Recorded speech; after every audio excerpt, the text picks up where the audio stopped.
तो CFT crystal field theory हम लोग पढ़ रहे थे, और क्योंकि पिछले वाले पार्ट में जितना पार्ट हुआ था वो पूरा कैपेबल नहीं होता समझाने के, तो अब अपन ने ये सब लिख लिया है। तो अब एक काम करते हैं कि इसे एक बार फिर से एक्सप्लेन करते हैं ताकि अच्छे समझ में आए। देखो भैया, CFT थ्योरी ये कहती है कि सबसे पहले ये बॉन्ड फॉर्मेशन के बारे में समझाती है, कॉम्प्लेक्स कंपाउंड की। बैलेंस बॉन्ड थ्योरी ये कहती थी कि ऑर्बिटल्स की क्या होती है, ओवरलैपिंग होती है। बैलेंस बॉन्ड थ्योरी कहती थी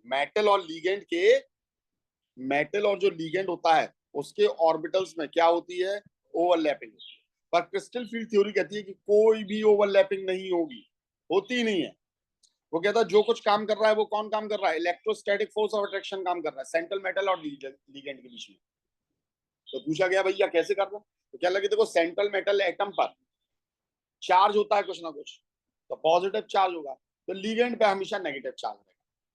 तो उनसे एक आगे कुछ एक लीगेंड तो आपके कैसे रहते हैं, न्यूट्रल होते हैं, तो उनका क्या होगा, तो उन्होंने कहा अगर न्यूट्रल है तो वो पोलर होते हैं। पोलर होते हैं तो उन पर भी पॉजिटिव और नेगेटिव चार्ज होता है ऑपोजिट एंड पर, तो नेगेटिव चार्ज से वो जुड़ जाएंगे। ठीक है। अब ऑक्टाहेड्रल कॉम्प्लेक्स में इन्होंने ये कहा कि ये कैसे बनता है कैसे नहीं बनता है, इस बात को हमें यहाँ पर समझना है कि जो सेंट्रल मेटल एटम होता है उसके पास में कौन आते हैं, लीगेंड आते हैं, और सारे लीगेंड 90 डिग्री पर आते हैं। तो जैसे ही यहाँ पर लीगेंड आएंगे, ठीक है, तो या तो वो प्लेनर डायरेक्शन से आएंगे या वो एक्सिस की डायरेक्शन से आएंगे, एक्सियल से, सेंट्रल मेटल एटम के पास। अब सेंट्रल मेटल एटम में पहले से जो इलेक्ट्रॉन है और लीगेंड में पहले से जो इलेक्ट्रॉन है, उन इलेक्ट्रॉन्स के बीच में क्या होगा, रिपल्शन होगा। क्या होगा, रिपल्शन होगा। तो कैसे क्या होगा देखिए, समझते हैं हम लोग। आपको मालूम है कोऑर्डिनेशन नंबर 6 वाले हमेशा ऑक्टाहेड्रल शेप बनाते हैं। इस ऑक्टाहेड्रल को हमने इस क्यूब के अंदर बनाया, तो हमने ये देखा लीगेंड कहां से आ रहे हैं, तो 90 डिग्री पर आना है, तो सारे लीगेंड कहां पर आ रहे हैं, प्लेन पर आ रहे हैं, सॉरी एक्सिस पर आ रहे हैं। कहां आ रहे हैं, देखो ये एक्स एक्सिस पर आ रहा है एक लीगेंड, एक लीगेंड वाई एक्सिस पर आ रहा है, एक लीगेंड जेड एक्सिस पर आ रहा है, तो ये ऑपोजिट एक्सिस पर भी ऐसे चले आ रहे हैं। तो ये सारे के सारे कहां से आ रहे हैं बेटा, एक्सिस से आ रहे हैं। कहां से आ रहे हैं, एक्सिस से आपकी लीगेंड की अप्रोच हो रही है। और जब एक्सिस से अप्रोच हो रही है लीगेंड की, तो उन्होंने ये कहा कि सेंट्रल मेटल एटम का आप इलेक्ट्रॉनिक कन्फिग्रेशन बनाइए। तो हमारे पास में डी ऑर्बिटल होता है, डी सबशेल है, डी सबशेल के अंदर हमारे ये डी ऑर्बिटल्स हैं, D X Y, D Y Z, D Z X, D X square Y square और डी जेड स्क्वायर। अगर हम देखें तो सिर्फ इनमें से दो ऑर्बिटल्स ऐसे होते हैं, D X square Y square और डी जेड स्क्वायर, जो कहां होते हैं, एक्सिस पर होते हैं, और बाकी जो तीन रहते हैं वो आपके प्लेन में रहते हैं। तो इसीलिए इन तीन को, D X Y, D Y Z और डी जेड एक्स को हम प्लेनर ऑर्बिटल कहते हैं, और इनका एक ग्रुप बनता है, उस ग्रुप को नाम देते हैं T2G ग्रुप। और जो एक्सेस पर दो ऑर्बिटल्स होते हैं इन्हें नाम दिया जाता है EG ग्रुप। दो हैं तो सिर्फ दो वर्ड यूज किए, EG, और यहाँ तीन है तो हमने T2G ग्रुप कह दिया। ठीक है। अब ये जो लीगेंड आ रहे हैं बेटा, ये लीगेंड तो किस पर आ रहे हैं, एक्सेस पर आ रहे हैं, यानी लीगेंड किसे फेस करेंगे, EG ग्रुप को कि T2G ग्रुप को, EG ग्रुप को फेस करेंगे, EG ग्रुप के सामने। तो यहाँ रिपल्शन होगा, तो रिपल्शन किस पर ज्यादा होगा, जिसे लीगेंड फेस करेंगे उन ऑर्बिटल्स में ज्यादा रिपल्शन होगा, और रिपल्शन होगा तो उनकी एनर्जी क्या हो जाएगी, हाइयर। तो लीगेंड EG ग्रुप के सामने आए तो इनकी एनर्जी ज्यादा हो गई। रिपल्शन T2G ग्रुप पर भी हुआ है पर कम हुआ है, क्योंकि T2G ग्रुप के सामने नहीं है लीगेंड। लीगेंड जिसके सामने होगा उसमें ज्यादा रिपल्शन होगा। देखो, लीगेंड के आने से पहले इन सभी इन सभी ऑर्बिटल्स की एनर्जी कैसी थी, इक्वल। और जब एनर्जी इक्वल होती है तो हम इसे बोलते हैं डीजनरेट ऑर्बिटल। क्या बोलते हैं, ये सब डीजनरेट ऑर्बिटल थे। पर जैसे ही लीगेंड आया तो EG ग्रुप में ज्यादा रिपल्शन लगा, तो इसकी एनर्जी ज्यादा हो गई और T2G की एनर्जी कम हो गई। मतलब इसकी भी एनर्जी बढ़ी है पर उतनी नहीं बढ़ी है, तो दोनों में एनर्जी का डिफरेंस आ गया कि नहीं। तो क्या डीजनरेसी रही, नहीं रही। अब ऑर्बिटल्स की एनर्जी, इन्होंने दो ग्रुप बना लिए और दोनों ग्रुप की एनर्जी अलग अलग हो गई। और जब दोनों की एनर्जी अलग अलग हो गई है तो यहां ऑर्बिटल्स की हो जाएगी स्प्लिटिंग। स्प्लिटिंग मतलब अलग अलग हो जाना। ये दोनों ग्रुप अलग अलग हो जाएंगे। कैसे अलग अलग हो जाएंगे, तो ये थे 5, ये डीजनरेट ऑर्बिटल थे। तो अब देखो, T2G की एनर्जी बढ़ी और Eg की एनर्जी बढ़ी, ज्यादा किसकी एनर्जी बढ़ेगी? Eg की एनर्जी ज्यादा बढ़ेगी और डीजनरेसी गायब हो गई। Now they are not degenerate orbitals. तो हमने क्या किया, इन दोनों के बीच से एक हाइपोथेटिकल एनर्जी सेंटर बनाया जिसे हम बोलते हैं बेरी सेंटर। तो हमने ऐसा मान लिया अब थ्योरी के लिए कि T2G की एनर्जी कम हो गई और Eg की एनर्जी बढ़ गई, ऐसा हम हाइपोथेटिकली मानकर चलते हैं। और T2G की जितनी एनर्जी कम हुई है मिलाकर, उतनी कलेक्टिवली Eg की एनर्जी बढ़ गई। यानी T2G से एनर्जी निकालकर हमने किसे दे दी है? Eg को दे दी है। हम कुछ इस तरीके का कॉन्सेप्ट यहां पर लेकर आते हैं और ये तभी होता है जब लीगेंड आता है। कौन आता है? लीगेंड आता है। तो कैसे? तो हम ये मानते हैं कि इसकी पूरी एनर्जी 10 DQ की है। DQ का मतलब होता है डेसी क्वांटा, यानी ये क्वांटाइज रहती है एनर्जी, 10 DQ की है। या फिर हम इसे क्या बोल सकते हैं? इसे हम बोल सकते हैं डेल्टा O। डेल्टा का मतलब होता है क्रिस्टल फील्ड स्प्लिटिंग एनर्जी। यहां पर जो स्प्लिट हुआ है उसमें कितनी एनर्जी लग रही है, या क्रिस्टल फील्ड स्टेबलाइजिंग एनर्जी भी हम इसे बोल सकते हैं। दोनों में से कुछ भी, CFSE बोलते हैं। और O मतलब होता है ऑक्टाहेड्रल, और डेल्टा के साथ T लिख देंगे तो ये टेट्राहेड्रल के लिए हो जाएगी। ठीक है, अब हम ये मानते हैं कि टोटल एनर्जी 12 DQ कम हुई है। किसकी? T2G ग्रुप की। T2G ग्रुप की 12 DQ, 12 डेसीक्वेंटा एनर्जी कम हुई है, हम ये मानकर चलते हैं। ठीक है, और इसकी, किसकी? Eg ग्रुप की 12 DQ बढ़ेगी। हम ये मानकर चले हैं इसकी कितनी बढ़ेगी? 12 DQ डेसीक्वेंटा एनर्जी इसकी बढ़ेगी। किसकी बढ़ेगी? Eg ग्रुप की बढ़ेगी। कोई प्रॉब्लम इसमें? ठीक है, तो अब 12 को हम, अब 12 एनर्जी हमें कम करनी है तो हम इनमें से निकालेंगे तीनों ऑर्बिटल्स में से। तो कितनी कितनी निकालेंगे? तो 12 को 3 पार्ट में डिवाइड करोगे तो हर एक कोई 4 DQ एनर्जी निकालेगा, और निकाल रहा है तो माइनस DQ हो गया। हर कोई 4 DQ निकाल रहा है। अब ये 12 को आपको 2 में डिवाइड करना है तो डिवाइड कितना करोगे? 6 ही तो दोगे। तो ऊपर ही हो गया प्लस DQ, प्लस मतलब एनर्जी ली है। तो देखो बराबर हिसाब किताब हो गया कि नहीं? 12 DQ हमने किससे निकाली है? T2G से। और 12 DQ उठाकर किसे दिए? Eg को। तो 3 में से निकालिए, 2 को दिए। तो अब 12 का हिसाब किताब करना पड़ेगा। तो ऊपर 2 में हिसाब किताब करोगे तो कितना? हर एक को 6 DQ मिल रही है, और 3 में से निकालोगे तो हर एक में से 4 DQ निकालिए। परी समझ में आ गई है ये बात बेटा? Yes sir. ठीक। Full form of DQ is डेसीक्वेंटा। अमाउंट ऑफ स्प्लिटिंग, अब ये स्प्लिटिंग भी दो चीजों पर डिपेंड करती है। किस किस पर? पहला होता है charge on central metal atom. Central metal atom पर कितना चार्ज? अब देखो, हमने सपोज करो यहाँ Fe ले लिया, एक Fe लिया +2 में और एक Fe लिया +3 में। अब दोनों के साथ Cl लगा दिया, किसी को भी लगा दिया यार हमने, है ना? चलो हमने Cl को लगा दिया तो 6 Cl लगा दिए, इसके साथ भी 6 Cl लगा दिए। अब किस में ज्यादा स्प्लिटिंग होगी इन दोनों में से, आपको ये बताना है, और उसका रीजन क्या है। देखो यहाँ चार्ज कैसा है? ज्यादा है। कितना है? +3। और यहाँ चार्ज कैसा है? +2 है। तो ज्यादा कस के लीगेंड को कौन अट्रैक्ट करेगा? +3 करेगा कि नहीं? जब +3 ज्यादा कस के अट्रैक्ट करेगा तो लीगेंड ज्यादा पास में आएंगे, तो रिपल्शन भी क्या होगा? ज्यादा रिपल्शन होगा, और ज्यादा रिपल्शन होगा तो स्प्लिटिंग भी क्या होगी? ज्यादा होगी। समझ में आ रही है? तो जितना ज्यादा सेंट्रल मेटल एटम पर चार्ज होगा उतनी ही ज्यादा स्प्लिटिंग होगी। More the charge, more closer is the ligand approaches to central metal atom and higher is splitting। Electron में उतना ज्यादा रिपल्शन होगा। दूसरी चीज, स्ट्रेंथ ऑफ लिगेंड। अब सपोज करो हमने यहां पर ये दोनों सेम ले लिए, Fe+3 और Fe+3। अब एक में हमने लगा दिया Cl और एक में हमने लगा दिया NH3 का होल 6। नहीं आई समझ? तो कौन सा लिगेंड ज्यादा स्ट्रॉन्ग है? NH3 ज्यादा स्ट्रॉन्ग है। हमने आपको बताया था कार्बन मोनोऑक्साइड, NH3 और Cn ये स्ट्रॉन्ग लिगेंड होते हैं। ये तीनों स्ट्रॉन्ग लिगेंड होते हैं, बाकी सब वीक लिगेंड है। तो ये ज्यादा स्ट्रॉन्ग है NH3, तो ज्यादा स्ट्रॉन्ग है तो ये ज्यादा करीब आएगा सेंट्रल मेटल एटम की, तो रिपल्शन ज्यादा होगा, और रिपल्शन ज्यादा होगा तो यहाँ क्या हो जाएगा? हाइयर स्प्लिटिंग एनर्जी, स्प्लिटिंग ज्यादा हो जाएगी। तो स्प्लिटिंग कितनी हो रही है, अमाउंट ऑफ स्प्लिटिंग, ये किस पर डिपेंड करता है? सेंट्रल मेटल एटम के चार्ज पर और स्ट्रेंथ ऑफ लिगेंड पर। लीगेंड जितना ज्यादा स्ट्रॉन्गर होगा उतनी ज्यादा स्प्लिटिंग। दो टाइप के लीगेंड होते हैं, वीक लीगेंड और स्ट्रॉन्ग लीगेंड, आपको मालूम है।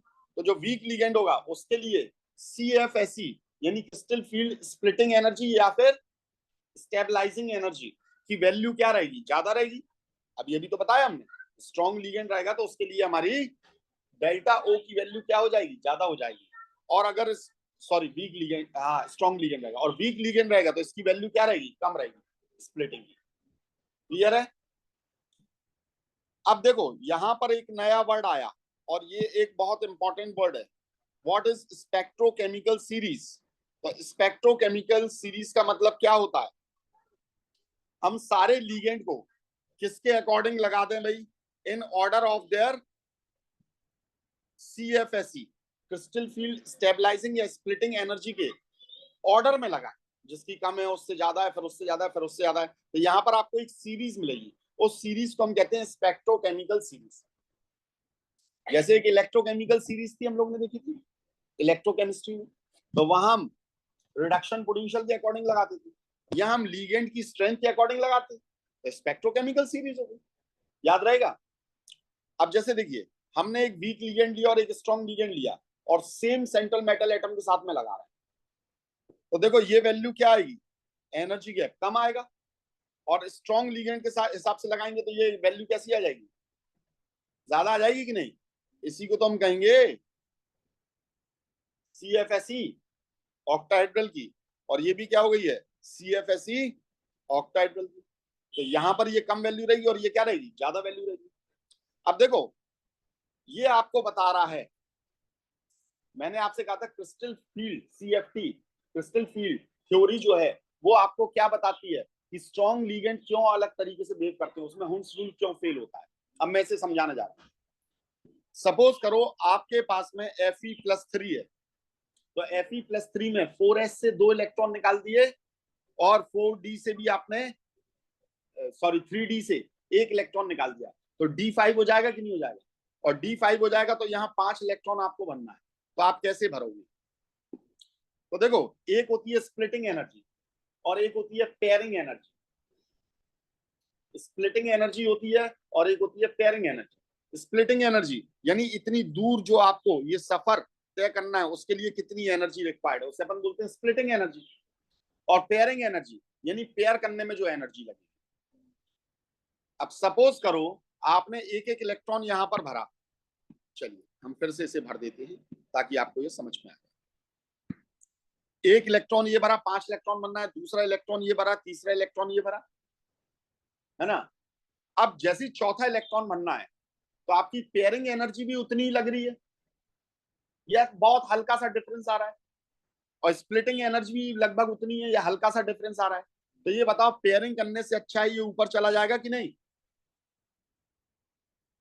अरे एक होटल के कमरे में आप 4 दोस्त जाते हो, 200 रुपए में एक कमरा मिल रहा है, आपने कहा 2 लोग एक साथ रह लेंगे तो बताओ भैया क्या लगे, तो भी 200 रुपए लगेंगे पर आदमी के।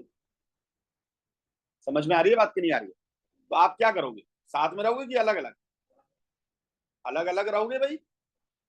अरे साथ में रहने पर भी 200 रुपए पर हेड लग रहा है और अलग अलग रहने पर भी 200 पर हेड, तो आप क्या कहोगे, तो हम पूरी सर्विस अलग यूज करेंगे। तो वही चीज यहाँ होती है, तो पेयरिंग करें उससे बढ़िया हम स्प्लिट होकर ऊपर चले जा रहे हैं, फिर एक और आएगा तो वो भी यहाँ चला जाएगा, अब रूम बचे ही नहीं है, तब 200 रुपए में मजबूरी, अब अगला आएगा तो फिर पेयरिंग करनी पड़ेगी आपको। तो यहाँ पर पेयरिंग एनर्जी और स्प्लिटिंग एनर्जी में कोई खास ज्यादा डिफरेंस नहीं। अब हम यहाँ आए, नीचे वाले फ्लोर पर 3 ही खाली थे, तो हमने यहाँ पर 200 रुपए खर्च किए। अब उन्होंने कहा नीचे वाले रूम भर गए, अब ऊपर वाले रूम में अगर आपको यहाँ पर जाना है तो आपको 2000 रुपए देने पड़ेगा। 2000 दोगे या कि 200 में काम चलाओगे, तो फिर आप यहीं पर क्या कर लोगे, पेयरिंग। तो यहाँ पर पेयरिंग एनर्जी क्या है, कम है, और स्प्लिटिंग एनर्जी क्या है, बहुत ज्यादा है। तो इसलिए हुंस रूल यहाँ फेल हो जाता है, इसलिए हुंस रूल यहाँ पर क्या हो जाता है, फेल हो जाता है। तो वो यहाँ पर पहले ही पेयरिंग कर लेता है। हालांकि हुंस रूल फेल नहीं हो रहा, क्योंकि हुंस रूल क्या कहता है, वो ये कहता है कि जो एनर्जी के ऑर्बिटल्स सेम एनर्जी वाले ऑर्बिटल्स होते हैं, पहले उन्हें अनपेयर्ड करके एक एक एक भरते हो और फिर आप उनकी क्या करते हो, पेयरिंग करते हो। तो यहाँ ये क्या हो गया, ये टूट गया ना, दोनों में एनर्जी का डिफरेंस आ गया ना। तो कायदे से डीप डाउन में अगर देखोगे तो हुंस रूल फेल नहीं हुआ, पर ये बात कोई समझा नहीं पा रहा। तो उन्होंने कहा हुंस रूल की मान्यता रखते हुए हम बाकायदा आपको ये बता रहे हैं कि बनी बात है, यहाँ पर एनर्जी का डिफरेंस आ जा रहा है और ये स्प्लिटिंग की वजह से आ रहा है। और स्प्लिटिंग क्यों हो रही है? क्योंकि लीगेंड जो आ रहे हैं वो ऑर्बिटल्स, जो ऑर्बिटल्स उनके सामने पड़ेंगे उन पर ज्यादा रिपल्शन डालेंगे तो उनकी एनर्जी ज्यादा बढ़ जाएगी, और जब उनकी एनर्जी ज्यादा बढ़ जाएगी तो वो एनर्जी का डिफरेंस आ जाएगा। उम्मीद है बात समझ में आ गई होगी। देखो CFT ने क्या क्लियर किया आपको कि स्ट्रॉन्ग लीगेंड के केस में ऐसा क्यों होता है और वीक लीगेंड के केस में क्यों नहीं होता है कि हुंस रूल फेल हो जाए, है ना? स्ट्रॉन्ग लीगेंड की प्रेजेंस में हो जाता है। और ये आपको ये भी समझाएगी कि ये स्ट्रॉन्ग लीगेंड और वीक लीगेंड कोऑर्डिनेशन नंबर 4 में क्यों नहीं काम करते, वहां काम नहीं करते, 6 में काम करते हैं स्ट्रॉन्ग और वीक। तो इस चीज के बारे में ये एक्सप्लेनेशन देगा, थोड़ा सा सब्र रखना। उम्मीद है समझ में आ गई होगी बात।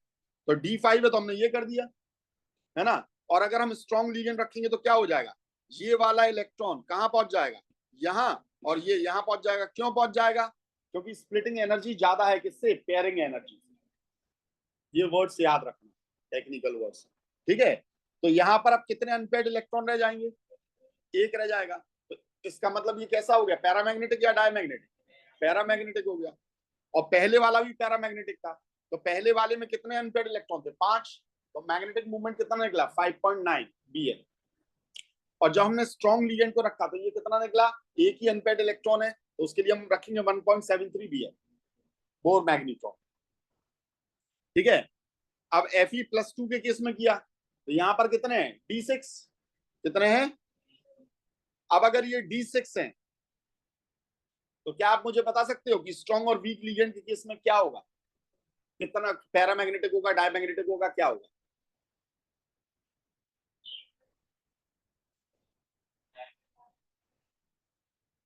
समझ गए कैसे? भाई आपके पास में देखो ये क्या है, इसे बना देता हूं।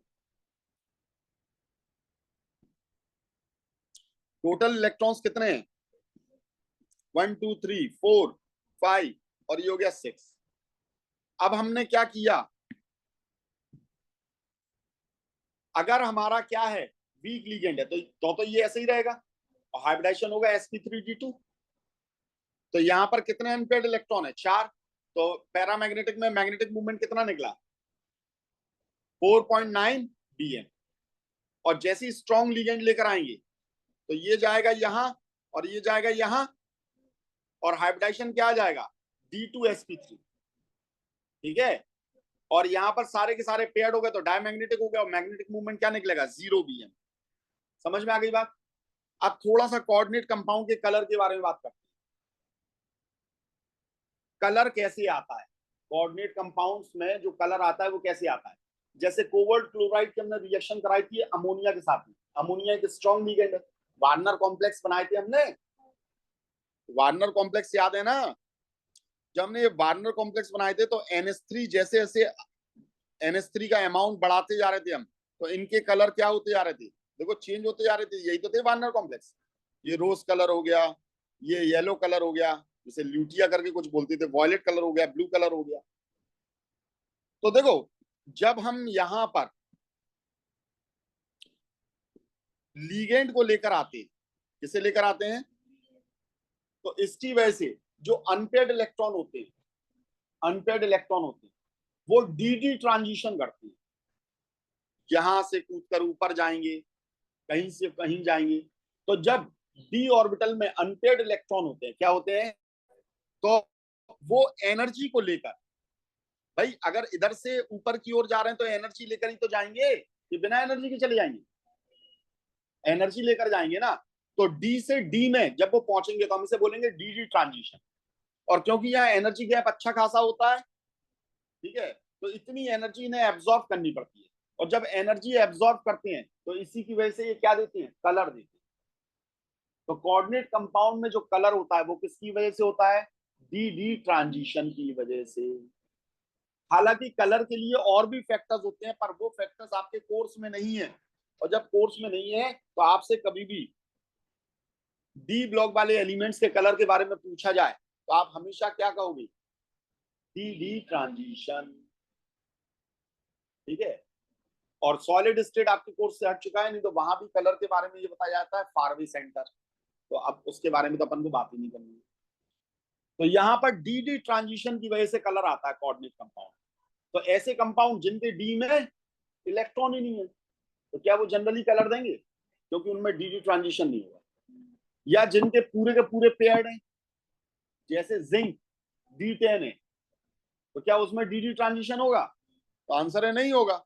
और वहां नहीं होगा तो जिंक के इसलिए मोस्ट ऑफ द कंपाउंड कैसे होते हैं, कलरलेस। तो अगर आपसे पूछा जाए कि जिंक के अमाउंट जो कलरलेस रहते हैं तो उसका रीजन क्या है, तो आप क्या बोलोगे? No D D transition. The transition metal which have no unpaired electron in d orbital, that is D0, D10 are colorless compound, as there is no dd transition. ठीक है? Other factors are also responsible for color and not only dd transition. पर आपसे आपके course में पूछा जाए तो आप dd transition करें। उम्मीद है इतनी बात समझ में आ गई होगी। तो देखो डी ब्लॉक की मोस्ट ऑफ द प्रॉपर्टीज यहीं पर कवर हो जाती है, इसलिए डी ब्लॉक का जो आपका चैप्टर रहेगा वो बहुत छोटा सा चैप्टर रहेगा, और एफ ब्लॉक भी जो रहेगा वो बहुत छोटा रहेगा क्योंकि वो रेडियो एक्टिव होता है। ठीक है?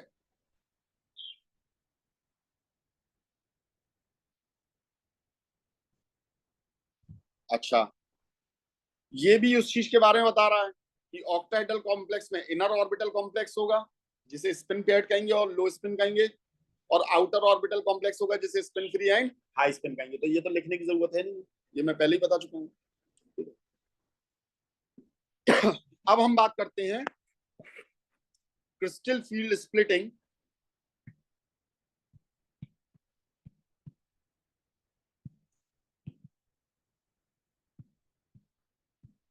स्प्लिटिंग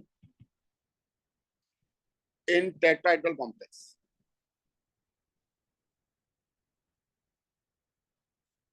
तो अब तो कोई डाउट नहीं रह गया, पक्का बताओ। पिछले लेक्चर में आपको डाउट था क्योंकि पिछले में पूरी बात नहीं हो पाई थी, अब कोई डाउट है? क्लियर अच्छे से? राजेश्वरी, यस परी, सर। कोई डाउट तो नहीं है बेटा? No sir. तारिका, नहीं सर। पक्का? हाँ सर। चलो, अब हम देखने जा रहे हैं क्रिस्टल फील्ड स्प्लिटिंग इन टेट्राहेड्रल कॉम्प्लेक्सेस। ठीक है? तो सबसे पहले टेट्राहेड्रल कॉम्प्लेक्स को बनाते हैं। ये है सेंट्रल मेटल एटम, इसमें लीगेंड लगाओगे तो दो लीगेंड कैसे होंगे भैया? प्लेन में। टेट्राहेड्रल बना रहे हैं ना, और एक हो जाएगा कैसा? प्लेन के बाहर की ओर, और एक हो जाएगा प्लेन के अंदर की ओर। ठीक है? चलो, अब एक काम करते हैं, इसके लिए भी अपन क्या करते हैं, ब्लॉक बना लेते हैं भैया। भाई जैसे ब्लॉक में उसे दिखाया था वैसे ही ब्लॉक में अपन इसे भी दिखाएंगे।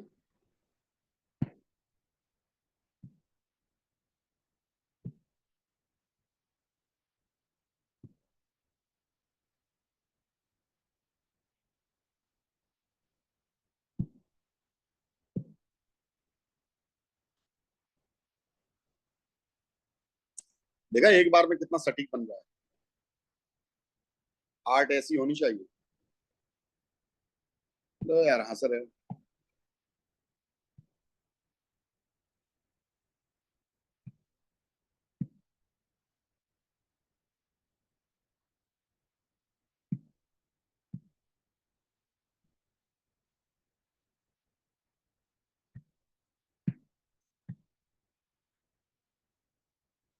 देखो भैया, अब हमें क्या करना है, जो सेंट्रल मेटल एटम होता है उस सेंट्रल मेटल एटम को हमें कहाँ रखना है।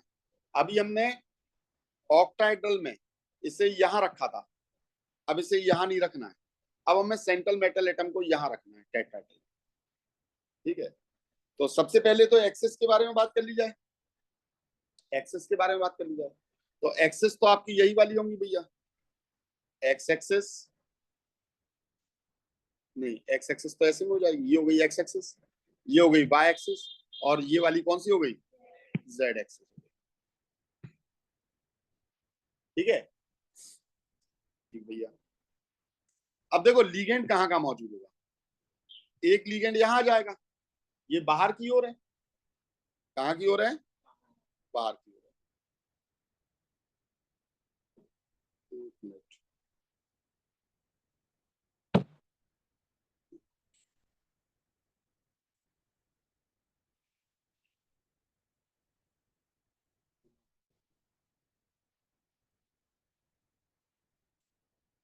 इसे एक काम करते हैं, ऐसे समझ में नहीं आएगा,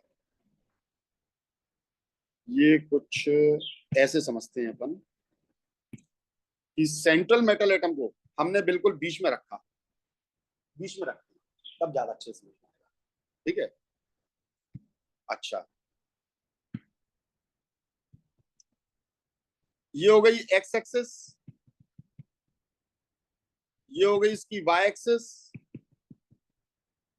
और ये हो गई जेड एक्सिस। समझ में आ रही है?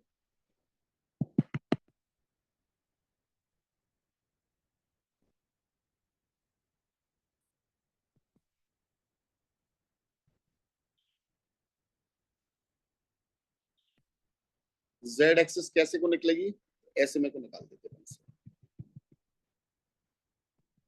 ये आ रही है जेड एक्सिस, जेड हो गई है, एक्स हो गई है, वाई हो गई है। ठीक है, ये भी एक्स हो गई है, ये वाई हो गई है, और यहाँ पर ये जेड हो गई है। अब जब हमने इसे बिल्कुल बीच में रखा तो हमें मालूम है कि दो आपके कैसे आना है, प्लेन में आना है। तो ये हो गए दो प्लेन में, हो गए कि नहीं? ये दो का प्लेन मान लिया हमने, ये पूरा एक प्लेन आ रहा है, ये एक प्लेन आ गया और ये एक प्लेन आ गया। अब एक प्लेन से बाहर निकलता हुआ, तो बाहर निकलता हुआ कॉर्नर तो यही है कि नहीं है, और प्लेन के अंदर की ओर ये हो गया पीछे की ओर जाता हुआ। समझ में आ गए नहीं आ गए? किसे नहीं आया समझ में? सारी का समझ में आया बेटा? हाँ सारी सर। का परी समझ हाँ में आया बेटा? हाँ यस सर। सर। भाई ये हो गया आपका एक प्लेन, और ये हो गया एक प्लेन, तो ये हो गया प्लेन के बाहर की ओर ऐसे, और ये हो गया प्लेन के अंदर की ओर, यानी पीछे की ओर जाता हुआ। ये आगे निकल रहा है और ये पीछे जा रहा है, ये आगे निकल रहा है और ये पीछे जा रहा है। समझ में आ गई बात? चलो अच्छी बात है। चलो, तो लीगेंड अब कहां से आ रहे हैं, एक्सेस पर आ रहे हैं कि प्लेन पर आ रहे हैं? प्लेन पर आ रहे हैं ना, और जब प्लेन पर आएंगे तो इस बार ज्यादा रिपल्शन किसे लगेगा? प्लेनर ऑर्बिटल को हम क्या कहते हैं, कौन कौन से होते हैं? D X Y, D Y Z, D Z X, इन्हें हम क्या कहते हैं? टी टू जी, ठीक है, या planar, T two G group या प्लेनर। ठीक है, और डी एक्स स्क्वायर और वाई स्क्वायर और डी जेड स्क्वायर, ये कौन से कहलाते हैं? ईजी, और ये क्या कहलाए जाते हैं? एक्सियल कहलाए जाते हैं। तो कौन ज्यादा रिपल्शन को फेस करेगा? This will face more repulsion. तो इस बार ये तीन वाले कहां पाए जाएंगे? ऊपर, बेरी सेंटर के ऊपर, और दो वाले एक्सियल कहां पाए जाएंगे? बेरी सेंटर के नीचे। तो चलो भैया बेरी सेंटर को बना लिया जाए, 4 5, तो दो आ गए कहां? नीचे आ गए, और तीन कहां आ गए? ऊपर आ गए। तो अब बताओ ऊपर क्या नंबर जाएगा, कितना डी क्यू जाएगा? है 4 प्लस 4 डी क्यू जाएगा, और नीचे क्या रहेगा? माइनस में 6 डी क्यू। तो टोटल मिलाकर कितना हो रहा है? 12 डी क्यू माइनस हो रहा है, तो ऊपर क्या हो रहा है? प्लस 12 डी क्यू हो रहा है, और टोटल एनर्जी का डिफरेंस कितना आ रहा है? 10 डी क्यू का। वेरी गुड, समझ में आ गई बात नहीं आई? और इसे हम क्या कहेंगे? डेल्टा टी, टेट्राहेड्रल के लिए नाम इसका क्या है? वही है, C F S E, crystal field splitting energy या क्रिस्टल फील्ड स्टेबलाइजिंग एनर्जी। ठीक है,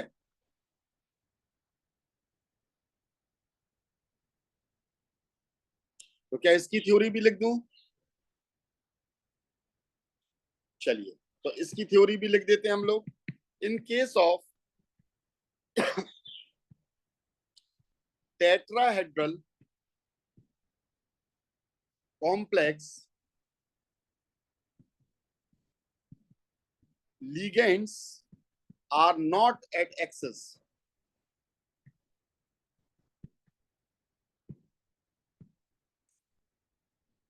They are in plane. ये plane में होते हैं.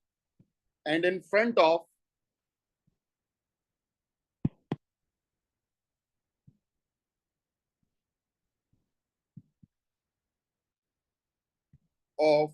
T2G group.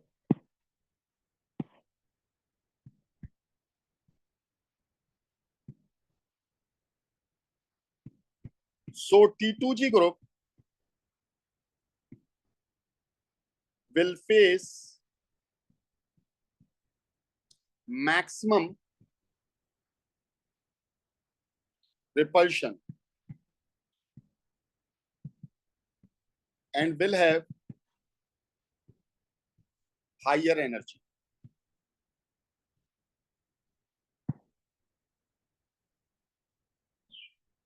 ठीक है, तो यहां भी स्ट्रॉन्ग लिगेंड लेकर आओगे तो स्प्लिटिंग ज्यादा होगी, वीक लिगेंड लाओगे तो कम होगी, है ना? तो नहीं, होता ये है कि टेट्राहेड्रल में जो स्प्लिटिंग होती है, splitting in tetrahedral complex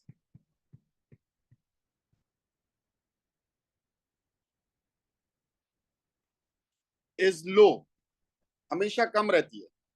due to, क्यों कम रहती है? Less number of ligand. यहां लीगेंड भी तो कम आ रहे हैं भाई.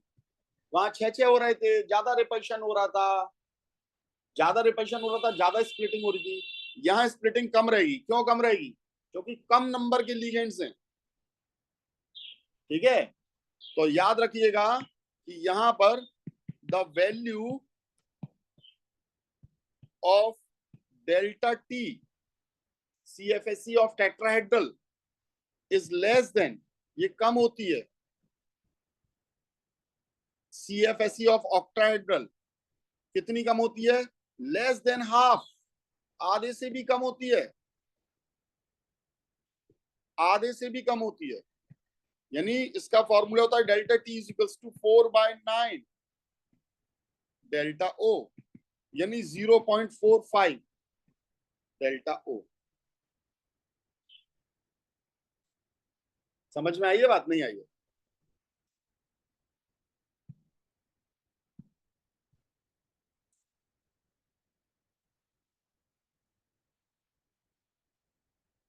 समझ में आ रही है बात?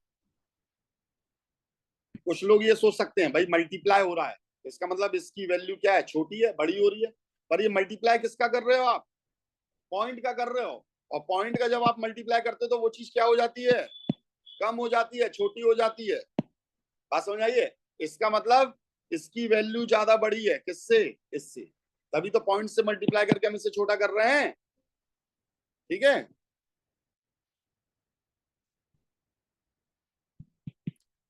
इन टेट्राहेड्रल कॉम्प्लेक्स में हुंड्स रूल कभी भी फेल नहीं होता है. Hund's rule is not failed, चाहे स्ट्रॉन्ग लिगेंड हो, चाहे not even in presence of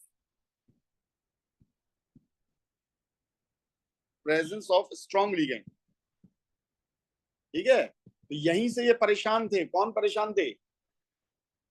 आपके बीवीटी वाले. वो कहते थे यार स्ट्रॉन्ग लिगेंड काम कर रहा है ऑक्टाहेड्रल में, टेट्राहेड्रल में काम ही नहीं कर रहा. स्ट्रॉन्ग और वीक लिगेंड का वो कॉन्सेप्ट ही नहीं समझा पा रहे थे. तो उस पूरे कॉन्सेप्ट की जानकारी किसने दी? CFT ने दी. ठीक है, as splitting is less, so splitting energy